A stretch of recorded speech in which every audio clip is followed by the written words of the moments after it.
Bonjour, madame et messieurs. Je suis désolé, je ne parle pas le français. So we have to do the session in English because my French is really be limited. My name is Stefan Leiser. I'm a principal sales engineer with Precisely. I'm doing technical presentations, pre-sales, demos, proof of concepts, and supporting Miguel and Florence and others in an EMEA territory out of Germany, because I'm also speaking Allemand. Yes, today I want to talk about you multi-level control strategies for IBM. Let's see how that turns out. But first I think we need to talk about your house. So let's think about you have a cleaning woman, a dog sitter, and a babysitter. And they need to go to your house, but you're not at home. So what would be the solution to give them access? You put the key under the mattress. No, you don't. That's probably the last solution you would do. There's other things you have to consider, different solutions, different ideas, depending on the... Sorry to interrupt yes. you. Do you know why the translation no. doesn't work?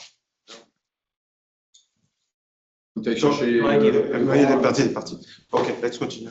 Okay, sorry. So, yeah, that's probably not the best solution. So you have to think about some other stuff, how to gain access to these people if you don't have, or if you're not at home.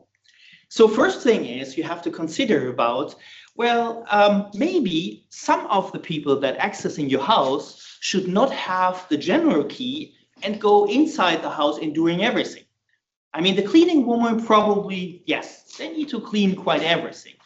But maybe the dog sitter only should access the living room or the area in the garage or something, but shouldn't go to the office or to the main sleeping room and something. So that means that there should be some kind of, okay, now it's coming. It's a little bit strange, sorry. So there should be a limited set of keys given to these people, depending on the access, what they are going to do into the house, and depending on the role. Dog sitter, babysitter, cleaning woman. Okay, so keys, yes, that's one thing. But the point is that key is, well, you don't know if the person received the key is really be the cleaning woman, dog sitter, babysitter, because somebody could get it or somebody give back the keys. So now consider there may be some other solution where, yes, there's a key to enter something, but maybe you need a second thing to know however you can get the key. A second factor, I would say, okay? But also there's some solution maybe. You want to have like a fingerprint, which is quite very secure. But now you have exactly the person who can enter the house. The problem with that is, of course, it needs to be registered. It needs to be enrolled to do that. But also, you have the possibility to temporarily give access or not give access. But enrollment is something you have to do. So the person has to come, put in the fingerprint so you know what you do. Okay, so that's another thing. The next one is also there's a keypad. So keypad, you can just give out the number and then the doors be opening. No key needed. So it can also be on a temporary access. Or maybe it can be combined with a smartphone. So there's NFC reader behind. So you have to put in the number and additional your smartphone. So you see there's a lot of options how to enter the house. Each person by the role, what they are doing in your house, access to specific rooms. However, trusting these people is good, but maybe you should also be monitoring this. So you have cameras in the house, maybe you recording it, or the new days over the internet, you have a smartphone and you're seeing exactly what they are doing. Do they treat your baby correctly, what they do with the dog, and are they really cleaning and not stealing something, So keep this in mind. Well, we are not here about talking your house. We are here about IBM. So what does it mean with IBM?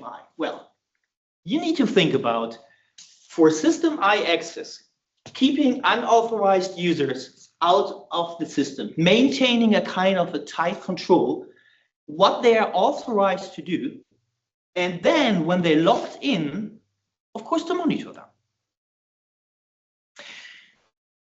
So I think that you should consider 4 questions. First question is, how do you ensure that the user logging in is the actual person? Because remember, if you have user profile and password, you can log in into the system. Now, this can be archived by multi-factor authentication. Okay, so multi-factor authentication is something that you have 2 or more factors to go into the IBM system. It meaning that user profile, password, and something else, which can be a knowledge factor, how we say. So additional user ID, password, PIN, security question, or possession factor. That means that you physically have something like a smartphone where you just be saying, yes, I have the smartphone, you know, or a token or device or whatever it is. And then inherence factor is that biological, because you have the fingerprint. Okay, remember the door with the fingerprint? That was more like the inherence factor. Okay, so for typical IBM authentication, this is only be 2 items. So it's user profile and password. And that, of course, is not multi-factor authentication because it's only 2 things. And of course is passwords.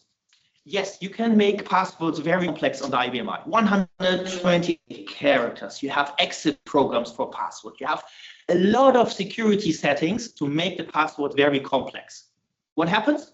The people writing the password and put it under the keyboard. Now you have 0 security. To circumvent that, think about other solutions. And when it comes to regulations, there are different out in the world. GDPR, there's Hyper, but specifically PCI DSS 4.0, which is new, which also says, I think it was active in April this year, whenever security or whenever personal data is being accessed, then there should be some MFA be enabled. So that is clearly being said. And that is what you may need to follow. And of course, it lowers the risk of unauthorized access to the systems and applications and data, whatever is behind. Of course, because again, there's also some standard user profiles, QSEC offer. So you don't need to guess how the user profile is. You only need to guess what the password is for the QSEC offer, okay? But maybe there's a strategy how it's be built. So that is quite important. And of course, think about that. You don't need the multi-factor authentication for every user. Yes, PCI DSS says clearly for the people that are accessing specific personal data, but most likely think about persons that have high privilege. So there could be some decision on who will get them. Now, let's see with all these things, what you have considered, what about this, how we as precisely can help you. So what we have is, it takes a while, it's a little bit slow because of Teams. So what we have is, we call that multi-factor authentication, calling it Sure. It's a kind of a powerful solution, which is can be initiated from the 50 to 50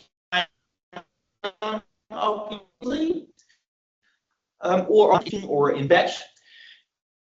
1-step and 2-step authentication.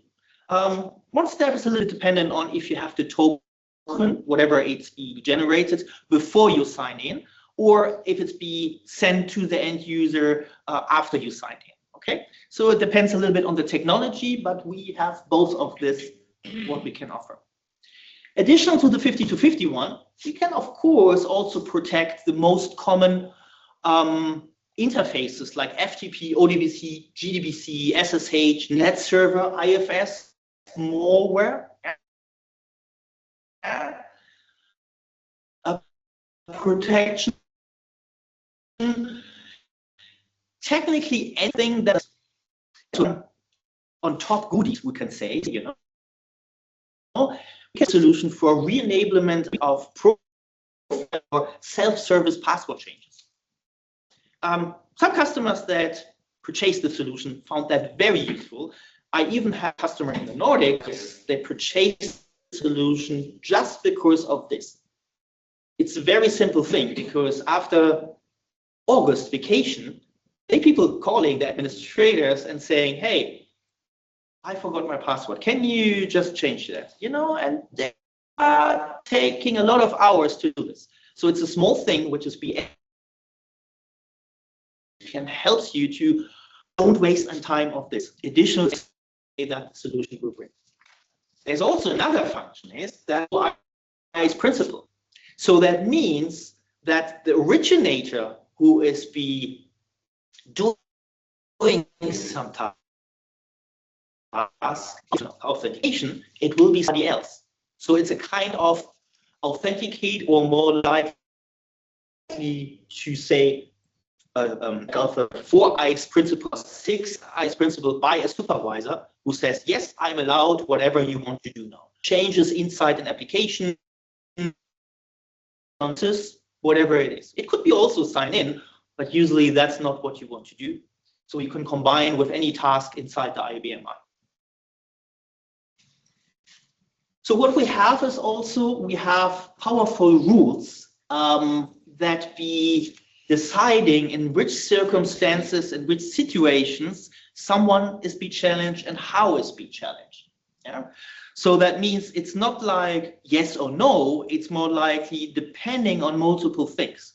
It could be, you know, limited authority user. Okay, it could be user that is be from a specific user profile. So every user profile that starts with ABC, or it could be a specific device, or quite interesting, an IP address or certain date and time.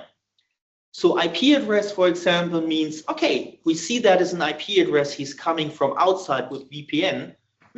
We also want to have additional authentication. And we know he also have his VPN access with MFA protected. So he has his device with him. So we know we can just communicate with him and ask for additional authentication.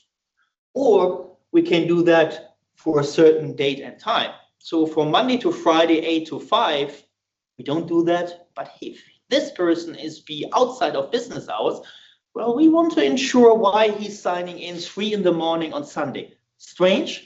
So let's check about with an additional authentication. Maybe password was stolen, you know. Everything can be combined, you know, in whatever ways you want. And we have a kind of, you know, GUI, I'm coming closer to that, which is also be a wizard, which goes step by step and asking you about how to configure these kind of criteria. It can also be invoked on demand. So the calling program can be a criteria. And there's also be predefined rules. So you don't need to go through the wizard all the time. You can just say, okay, that's what I want. Take it either on 50 to 50 or the GUI, and then you're good to go. Now, quite important is the authentication methods. Okay, so we have more likely 4 or 3.5 because the TO2P coming soon. Yeah, I'm expecting that. The first one is security questions. Very simple, very easy. So that means that we have predefined questions. What was your mother's maiden name? What was the brand of your first car? So the general questions you read in the internet. Yeah, they're predefined. They're in English. I think we also have French because some of the solution is in French. You can change them. So you can put in local language. You can put in the questions, and of course, the users need to be first time be answering the questions. So there should be some kind of a pre-authentication phase. And after that is be done, then it's be enabled. This is very simple. So that means that there is no need for additional infrastructure, no need to roll out to do anything. Theoretically, it would also work on Twinax devices if they still would be existing. You know, it's just 50 to 50. Nothing else you need. Very simple and easy. Some customers we have globally, they have still these stock picking devices, you know, where they scan something. There's also kind of a 50 to 50 screen, you know. They don't have a Windows PC. They don't have a smartphone, you know. So they just need to answer some small questions. So to ensure that the person who's signing in is the real person. A little bit security, but we can do that, you know, in a simple way. The next one is the built-in authenticator. So we generate the token. There's options to say, okay, how the token should look like, how long should be the token has as a validity, and then this can be transmitted by email in normal circumstances. So we're sending out an email by the IBM, but it can also be a pop-up under Windows, or technically be spoken, any program that communicates that you have a third-party program with whatever end-user devices you have. So if you have a software that sends out SMS or sends out messages, if it holds a variable, we can just have the token call that, and then the user have the additional authentication. He needs to enter that additional to his user profile and password, and he is in. That's also be very easy to implement, because making the IBM possible to send out emails is only on the IBM, and usually any user in the environment you have has an email address. So that is also very easy to set up. Then also we have TU2P authentication quite soon. So that means that we have web-based user management. There's also self-registration process. We support, of course, any TU2P because that's a standard. It could be an additional application, but I learned, at least with my Apple iPhone, it's built into the password app already, so nothing to install. And then it's asking for that. Yeah. And then on top of that, so you could say this is the least and easiest one and goes a little bit more complex, but that is more the high-end enterprise on the right. This is the radius integration or RSA, because we are compatible with RSA protocol. So that means that any RSA or any radius based on an RFC standard, we can communicate to that. And then whatever is behind that infrastructure, it doesn't matter if it's Okta, Microsoft Azure, or Entra ID, whatever it is, because we're supporting that.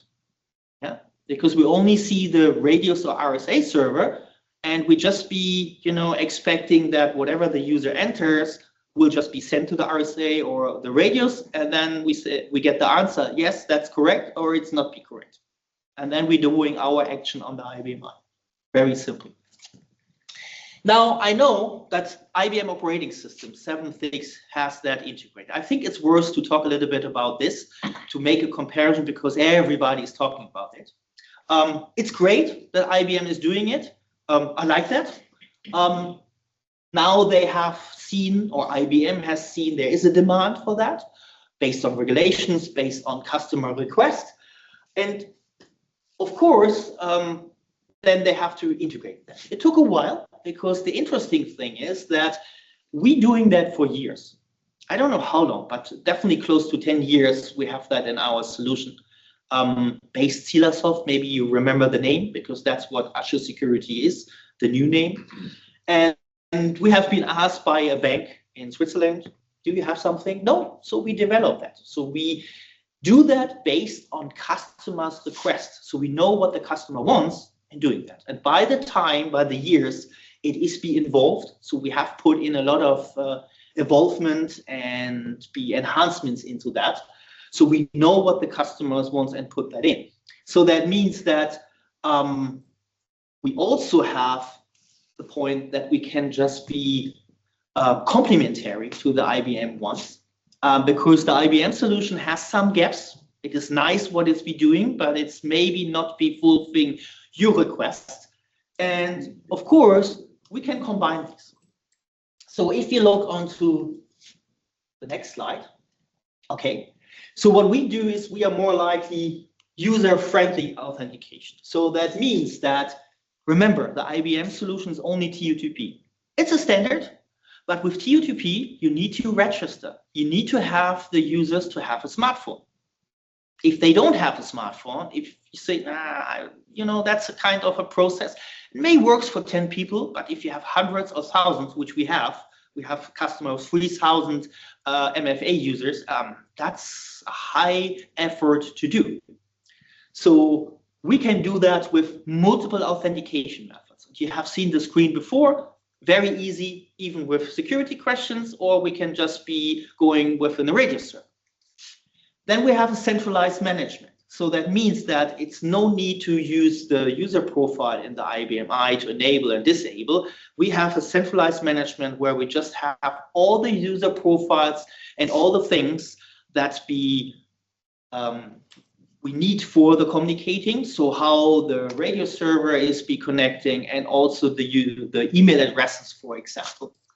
So that means also we can integrate with AEM platforms.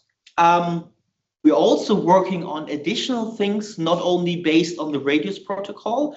So there's something like SAML and other protocols, which in the future we will have integrated in our solution.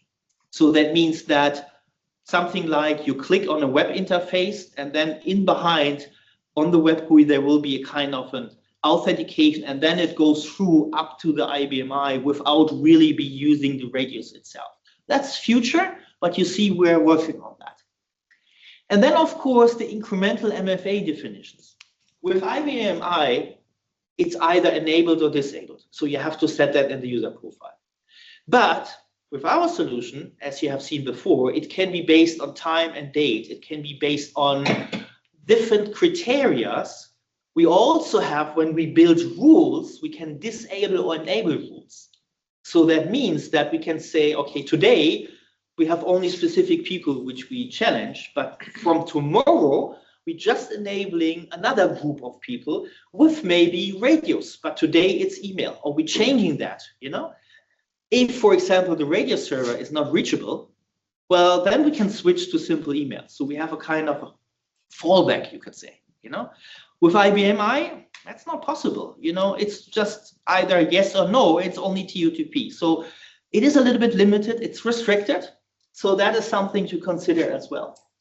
And then, of course, I mean, MFA is a nice thing. But remember, when we talk about ransomware protection, you need to have more. And of course, we also have more than just be the MFA. We have multiple modules, which are also speaking later on, which become combined to have these ransomware protection for a zero trust strategy on the IBM I. And then, of course, the flexible control. I already mentioned that a little bit, where it depends on the user profile, on the group level, really more flexible in implementation. As I said, it can also be a kind of a rollout. So that means that you're starting with something simple, and at the end, you go for maybe the radius or RSA authentication. And the most important thing is we can do that also with operating system versions below 7.6. So any operating system versions you have, we also have older versions we can do. If you think, well, I will get 7.6, well, that takes sometimes a while to certify the applications. And then I'm starting with MFA in 7.6. Okay, but now you can have our solution. Today, we have subscription model. And Miguel and Florence can help you with that more in detail and can say, okay, maybe we do that in 1 year. We're ready with 7.6. But in between, you can have our solution. And maybe you like it so much that you say, well, that is something you want to be using. Also, you have to think, and that's the last sentence, we also support the exit program that is coming in the IBM. So we can combine both solutions together. Okay, so the next question is, or number 2, should the user have permission to access the resource in general? Well, that is a different story. So think about the network interfaces. Network server are the biggest threat. Maybe you are working with IBM I, like myself, over 35 years. I had Twinax terminals, very easy, one button, on, off. Just a connection, one cable. Okay, the power cable, 2 cables. You know, things were very easy, you know. Protection was just be the Twinax, you know. But then network interfaces come out, IP, before it was APPC, APN, and then things started problematic, you know. So there were activities, you know, you are not seeing really be in the interface. So for example, if somebody is downloading something with FTP, you see an FTP session, you may see a job, but you don't see, unless you start a trace, what exactly this job is doing. With ODBC, ODC a little bit more, but not exactly. So there's a lot of protocols where you don't have the control, like running SQL statements. or executing remote commands, you know. So it's a kind of a wide open. And then it's also, everything is based on the, how to say, object security and the security settings inside the IBM I. If you have TwinAx, if you have, you know, 50-50 screen, if you have the application, if you can only stay in the application, things are easy. But if you are more likely on operating system level, then you have to think about, okay, how to protect that. And there's also some command functions, you know, which are ignored in 50-50 and command line restrictions. So if you do limited capability, for example, yes, that works, but not with every communication protocol. So FTP and 50-50, yes, but with other, no. You have the full access to the system. You can run commands. It's a kind of a whole. So you have to think about securing the access to the IBM I itself.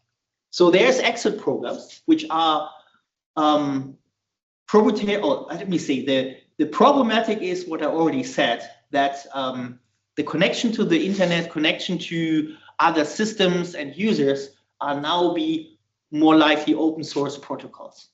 And that is a kind of a problematic, because also if you Google and hacking IBM I, you will find something. The people may like not understand the IBM I very well, but they understood the common protocols, because FTP or remote SQL and something, it's not IBM I specific, it's a standard. So they know how to do it. They know how to go into the IBM I itself. So that means that you have to be securing network endpoints, communication ports, databases, and also, of course, system commands, so CL commands. And there's exit points that can help you. These are the guards that are built in. There's possibility to do that in the IBM I. So that means that these are hooks in the operating system. And these hooks can be user written, so you can do your own stuff. And then they're controlling and checking specific operating system relevant operations, depending on the exit point you are enabling for that. They can deny access permissions, but they can do that on date and time. But you simply can also gaffer that and logging what's been happening. So I've seen a couple of users written some own program for FTP, and they say, we want to log what is happening with FTP, because that's a little bit a lag in the operating system. As I said, without a trace, I don't know how to gather the details. So that's what they do. You register these access programs, and there's also command exit programs that also can allow to deny execution based on context and parameters. But exit programs can also be trigger some other actions. It's not only for, how to say, security. As I mentioned before, I've seen also that other users write their own programs. Whenever an FTP is happening, they want to do some action after that FTP is happening, you know, maybe informing, hey, FTP is started, you know, nothing really security, more likely for monitoring and be getting some information.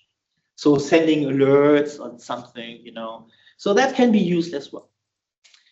But if you look into how we can help, so we have the Azure System Access Manager. So we protecting the GDBC, FTP, so mostly all these where the operating system is delivering an exit point. Additional to that, we have the socket communication, which we can cover SSH, SFTP, SMTP. So all the areas where the operating system, let me say, today not giving us an exit point. And then the database access, which can be query governor, which can be open database file. So these are the technical terms behind which protecting open source protocols, but also access to the file itself. And the last one, of course, command access. So any command that can be protected.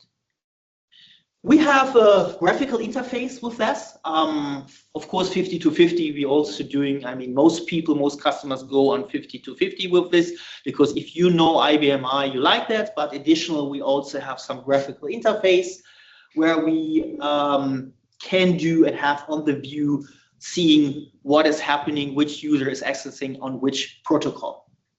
And we have some easy deployments, so some basics, how we protect. You can just load the configuration, but you can also save and distribute to another platform, another system.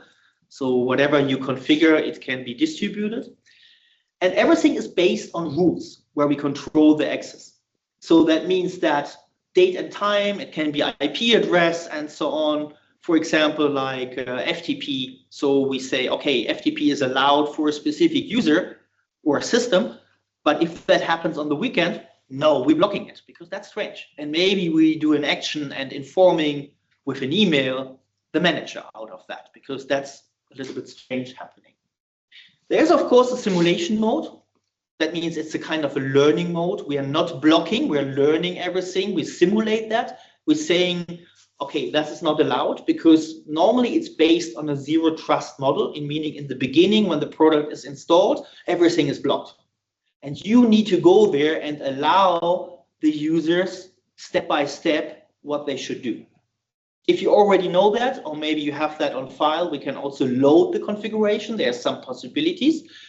But after you have added that, we're switching off the simulation mode, and then it's really be blocked. Interesting factors, it's also with a GUI, but for a 50-50, it's a CL command, or it's be something you easily can access. It's a kind of a red button. If something goes wrong, just put in one command and the simulation mode is on, or the exit is more likely paused or disabled in some ways. That's quite important, because sometimes you say, oh, it's blocking. I don't know what I have done wrong, or maybe the administrator is not there. So the operator needs to have a kind of a big red button solution to switch off all of these. And of course, we can lock the access for further see. So question number 3, is the current high privilege needed all the time?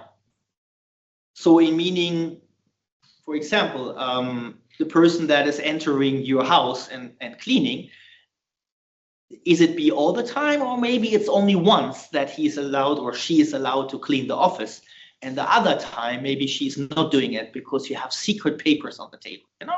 So something about to consider with this one. So this is a question you have to ask yourself, and then think about, okay, what is elevated authority? So elevated authority is granting a user more IBM authority. So that means also it's named as privileged access. So that means that, for example, if you have access to data object or field access and control, that this is maybe beyond or higher than the normal access that you are giving. And of course, some people need this higher privileges based on the action they want to do on the system. In normal circumstances, they have a fixed authority, but remember, on best practices, they're always asking for something more. So you could see that this is more like a temporary high privileges you're giving someone, okay? And this is, of course, to have preventing security breaks down by this is for having a process to granting and revoking the elevated authority in a better and controlled way. So, oh, wrong button, sorry. Okay. Also, one sentence is to the right. As I said, the users are always asking I need all object. And on the best practices, what's happening, the administrator goes there, give them all object, and in worst case, he gets fired, and nobody remembers that he have given to all object. And then the auditor comes in and says, why this person, the programmer, external consultant, has all object on the system? We don't know, because no written track was being done. This is, for example, like something you should prevent. So let's see how we can do that, how we can help. Well, we have a solution called Assure Elevated Authority Manager. So this is something where the user gets higher privileges on a temporary time.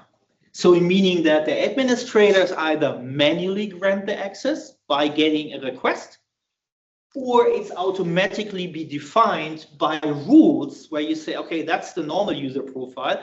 Yes, he is allowed to have the target profile, which we can define what authority he has. And we can set, of course, based on user profiles and groups, if this person is allowed, but also have the rules, more options to say, okay, when are we allowing that? Same thing as before. Let's say Monday to Friday, 8 to 5, he can do that. But on the weekend, no, it's not automatically. We want to do that maybe in a manual way, because that's a little bit of a special thing. Yeah. So all these options can be set. And then you see we also have a GUI where the request comes in, either access or refuse. There's also 50-50 interface to that. So the Azure Elevate Authority Manager has options to either swap or adopt, meaning we're changing the user profile job, not the user profile itself. So it's when they log in, they're getting the authority from another user profile, or adopt is they get additional authority. Another third option is simple to log. So when he signs in, there is no need to change his authority because he may already have high privileges. We just logging that. And that can be done not only 50-50, it can also be done ODBC, GDBC, DRDR, and FTP protocol. And then we can monitor that from the GUI and 50-50 interface, and we maintaining a complete trail of what the user is doing. Yeah, we just have job logs, we put that into journals. But very interesting is we also have screen captures. You see on the right side. So every keystroke they do, we're keeping the screenshots. We can save them and then put that into a log, and we can also have that in a spool file, and then we can create reports of that. Whenever the session is exceeding, because you can define how long he's allowed to do that, we have an authority time. We can also make some action. So that means we can just say, okay, job is canceled, or we just send him a message, or job is hold, or whatever you want. Yeah. Another option is to allow to integrate with ticketing systems. So there's an exit. We can write a program where, for example, with Jira or any other management or change management solution, this will be informed. We're asking that change management solution for the ticket number, or we get the ticket number and put it there, and they say, yes, that's a valid one, it's a valid user. So we give it back and say he's allowed to come in. Then he's doing the job on the production system, and when he's finished, we're taking all the information, specifically the screen shares, send that to the management solution, so the project management solution, and then you have to control what the user was doing, or the programmer or external consultant. Okay, so last question is about, do I need to monitor the user's activity? Yeah, have cameras to see what the dog sitter, babysitter, cleaning woman is doing. Well, monitoring is essential. It is essential with the IBM I. So whenever there is something going on with security, you have a rapid response. So you see it on the screen, and then you could do some action out of it. And of course, is to preventing some kind of deviations from specific compliance and regulations you have set. And of course, integrity of the solution and performance. Yeah, breach, it can influence the performance because maybe someone is changing a job or some processes are not behaving as planned. So that means that you need to do that proactively. So it's not something that, oh, something has happened and you go into the past, but you need to proactively looking for specific things that happens. That meaning also ransomware, malware in the IFS to see who has access, what is going on into this area. And then of course, making a decision about what should be the next step if you see some security issues.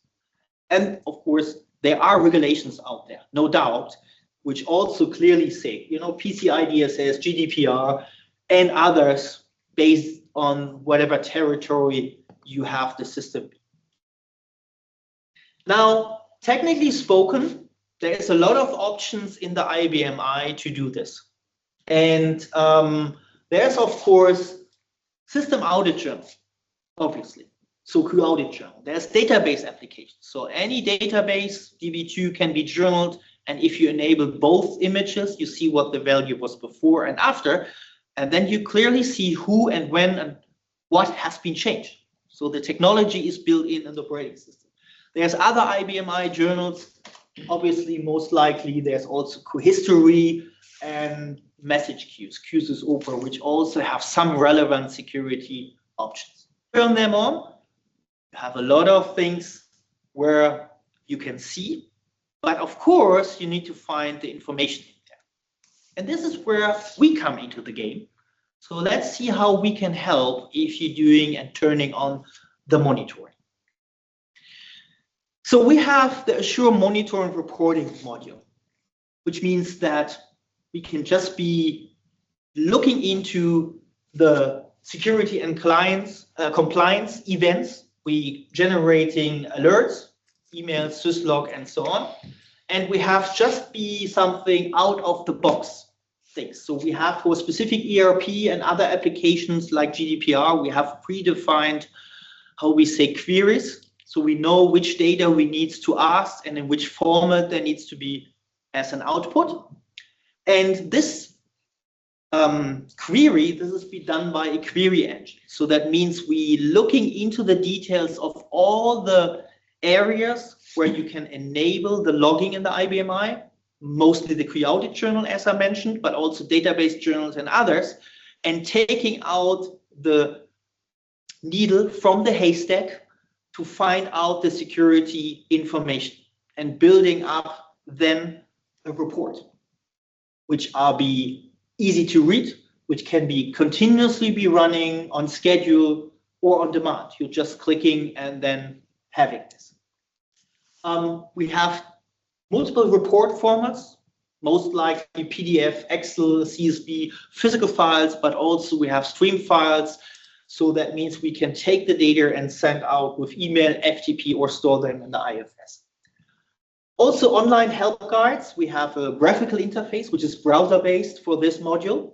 The other ones where we still fed client, but we are continuously changing that to a browser-based GUI. So that means that other operating systems or other clients than Windows can also be using the GUI. But we also deliver ASB sample reports.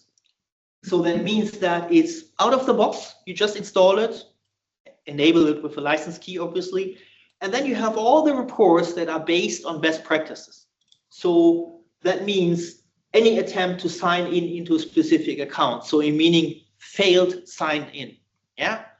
User profile and wrong password. So you're getting a report where you can say, show me the last 3 days or 3 weeks from that. And then it's with PDF and sent with email to your own account after we set and configure the product. There's also other things like changes to user authorities, unusual one, and also access to files and user authority maybe outside of normal business hours. So we can put in the idea when you're working time, but say, okay, anything that's happening on Sunday, because we are completely closed on Sunday, let's see who's working, who has changed something. That's important for you to find out.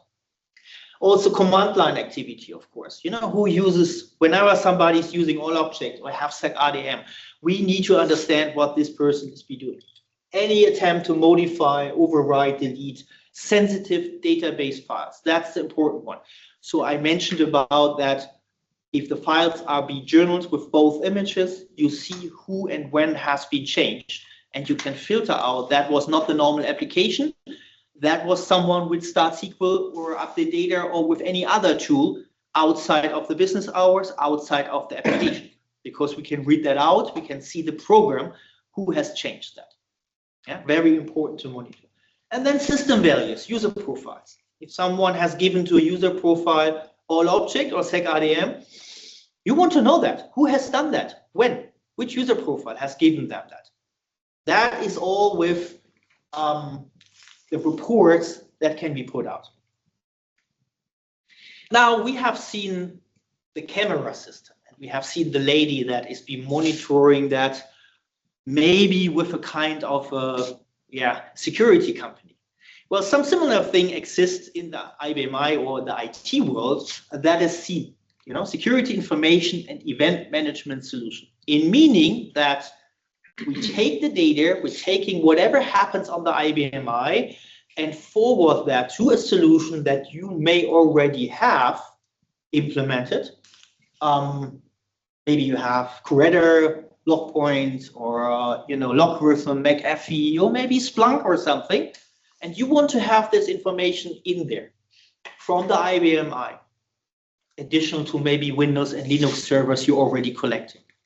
And we, of course, can connect to these with converting information from multiple modules, of course, anything that happens security related, but also from the multi-factor authentication or the elevated authority manager or the system access manager, because they're also producing logs.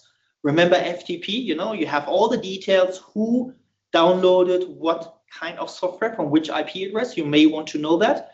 Send it to a SIEM. So we can convert that to a protocol that the target SIEM that you have or you're going to have is be supported. And then, of course, you have the 360 view about what the IBMI and other systems in the enterprises be doing. So we're coming close to the end. We have, I think, 30 minutes left. So for System I access security, so we have multi-factor authentication, elevated authority management, system access management, and the monitoring reporting with SIEM integration.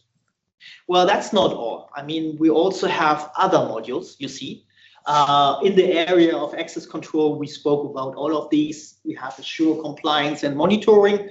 There's also monitoring reporting with the SIEM add-on. So that's the modules we are offering.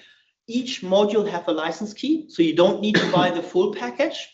So we can ask and start for one. And then later on, if you like us very much, then you get more license keys. And Miguel and Florence will help you with this. We also have some area with data privacy, which I didn't speak about this today, but I'm happy to do that, of course, in the future.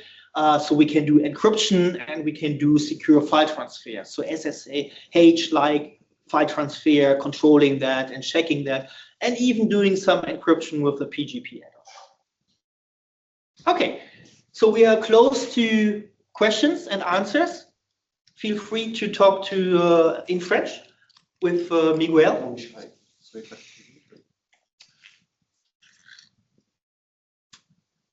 Stéphane, if you want to say also, if you can show the slide, the previous slide, please. Just if you want to say some words about Assure Security risk assessment, because it's not really known and it's really useful for you, partners and also customers. It is something that is being included in the Assure Security, whatever you purchase as a module. It's going to the system, it's a separate install, and then it's gathering all the security settings and producing a large report. Very nice PDF report with some graphicals, good looking, and you decide which deepness you go, what kind of level. So there's an easy one, a middle one, and the extensive one, which also produce additional text formatted information. The interesting fact is, and that's good that you say that, I missed that, it's not only that you can purchase or you get the free license with all of these, we can give you a 30 days trial license with this. So it's free for you to test. We can install. It's just simple with FTP, to load to the IBMI, or you can manually just load that in any ways. There's a GUI, and then we can just run the tool, and we're getting the results, and we can talk about these results later. And it shows you about how the security is be set, and it gives recommendations, which are close to the CSI reports, not exactly, not yet, that's also be in the future, but it's close what the CSI reports are saying and give recommendation based on IBMI best practices. So from IBMI, it says you may want to do this and this and this. So security level 20 is not a good idea, and 30 is also a little bit outworn, so more 40 and 50. So that's what it's be saying in the kind of red light, green light, and yellow light. Thank you for pointing that out. Another point we can discuss also, because we had this discussion this morning, it's the combination MFA plus SSO, single sign-on. It's not one or the other, but both. Yes. So SSO is not MFA, and MFA is not SSO. It's more likely the right and the left foot. You always have both together. Yeah. The MFA solution is compatible with SSO, so it understands if you have configured the cadres and all of these, but it's more likely complementary. So you need usually both, because with SSO, you have single sign-on to one or multiple systems together. And then obviously it's more than absolutely important to say the person who is signing in and giving the SSO token should be the person be really the person. So MFA should be ahead of this when doing this. And it can be combined if you're doing that on the IBM I itself, the SSO, then you have the MFA.